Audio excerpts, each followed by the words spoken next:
रविंद्र सिंह भाटी का अपने ऊपर यूं पेट्रोल छिड़कना, ये अब पूरे के पूरे राजस्थान नहीं बल्कि पूरे के पूरे देश में चर्चा का विषय बन चुका है कि क्या इस तरीके से अपने ऊपर पेट्रोल छिड़कना किसी भी जनप्रतिनिधि के लिए ठीक है जब वो संघर्ष कर रहा हो, किसी एक तबके के लिए, मजदूरों के लिए किसी न्याय की गुहार कर रहा हो, तो क्या इस तरीके से अपने ऊपर पेट्रोल छिड़कना ठीक है? इस तरीके से अपने ऊपर पेट्रोल डालना ठीक है? वो तो भला हो एक पुलिस कांस्टेबल का जो उन्होंने छलांग लगाकर इस तरह की हरकत को रोक दिया और कहीं ना कहीं रविंद्र सिंह भाटी को ऐसे पेट्रोल डालने से रोक दिया। लेकिन अब सवाल ये उठता है कि इसके पीछे कारण क्या है, इसके पीछे लॉजिक क्या है। गिरल माइंस को लेकर यह आंदोलन बहुत दिनों से चल रहा है कि गिरल माइंस के लोगों ने स्थानीय लोगों को नौकरी से क्यों निकाला, और उस पर चल रहे धरने पर रविंद्र सिंह भाटी साथ आते हैं। बहुत दिन वो धरने में रात भी गुजारते हैं, उनके साथ तबीयत भी खराब होती है और आखिरकार अब वो अपने ऊपर पेट्रोल डाल लेते हैं।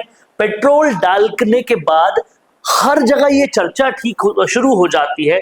कुछ लोग रविंद्र सिंह भाटी को कायर भी कहते हैं, कुछ लोग ये भी कहते हैं कि ये करना कहाँ तक ठीक है।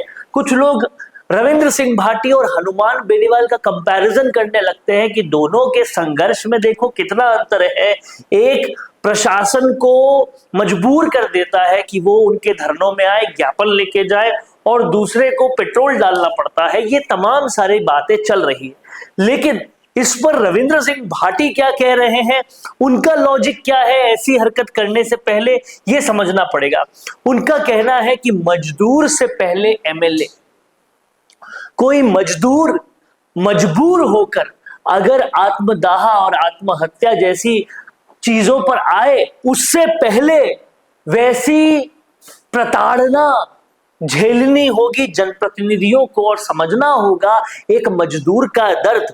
क्या ये महज वो दर्द समझाने का एक सांकेतिक रूप था, या फिर जैसा भगत सिंह कहते हैं कि बहरों को सुनाने के लिए धमाके की आवश्यकता होती है, ये एक तरीके का वो धमाका था जो सोई हुई सत्ता को और गहरी नींद में लेटे हुए प्रशासन को दिखाना, समझाना, बताना बहुत जरूरी था। ये कहीं ना कहीं समझने वाली बात है और इसके पीछे ये सारी वजहों को समझना बहुत ज्यादा जरूरी है। अगर हम इन वजहों को अच्छी तरह से समझें तो पता चलता है कि रविंद्र सिंह भाटी आखिर ऐसा कर क्यों रहे हैं। भाटी 50 डिग्री सेंटीग्रेड में सड़कों पर गिरल माइंस के मजदूरों के लिए लड़ रहे हैं और सत्ता के गलियारों में जो एसी कमरों में बैठकर ये विषय देख रहे हैं, वो कह रहे हैं कि ये पूरी तरह से गैर जिम्मेदाराना है। उन सब लोगों को ये समझना चाहिए जो 50 डिग्री सेंटीग्रेड में मजदूर झेल रहे हैं, उसके पीछे जिसकी जिम्मेदारी है, वो जो गैर जिम्मेदाराना हरकत कर रहे हैं, उनका क्या होगा। आप देखिए, इस दर्द को देखिए और सुनिए इसे ध्यान से कि रविंद्र सिंह भाटी किस तरीके से इन लोगों के लिए लड़ रहे हैं। ये रविंद्र सिंह भाटी की कहानी, रविंद्र सिंह भाटी की जुबानी सुनिए।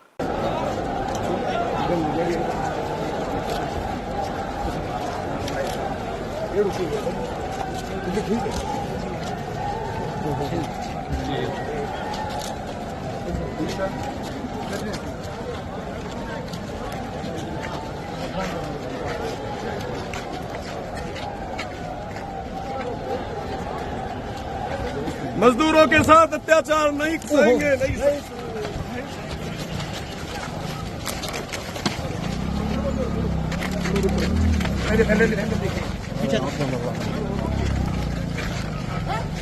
पार्टी ने अपने ऊपर पेट्रोल छिड़का है। आवाज ना दबाए, मजदूर आवाज ना दबाए, कौन नहीं दबाते? तो अभी मीडिया को भी नहीं है, क्या कुछ कह रहे हैं?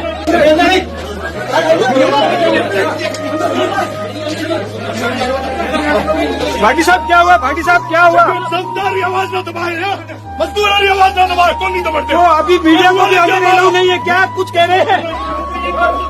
अब आप समझ पा रहे हैं कि लोग कितना ज्यादा तकलीफ में है और उसके लिए क्या संघर्ष रविंद्र सिंह भाटी कर रहे हैं। रविंद्र सिंह भाटी सिर्फ उनका संघर्ष यहां रुकता नहीं है कि कोई अधिकारी उनसे ज्ञापन ले ले, ज्ञापन तो बहुत पहले ले चुके हैं प्रशासन।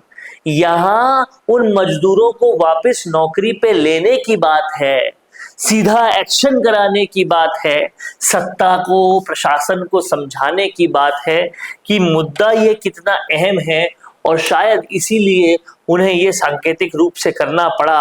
और भगत सिंह की ये बात बार बार वापस इसीलिए याद आती है जब वो कहते हैं कि बहरों को सुनाने के लिए धमाके की जरूरत होती है, धमाका हमेशा गुंजायमान हो ये जरूरी नहीं है, कुछ संकेत भी सत्ता हिलाने का काम करते हैं। क्या ये वो संकेत है, क्या ये वो वजह है? और क्या अब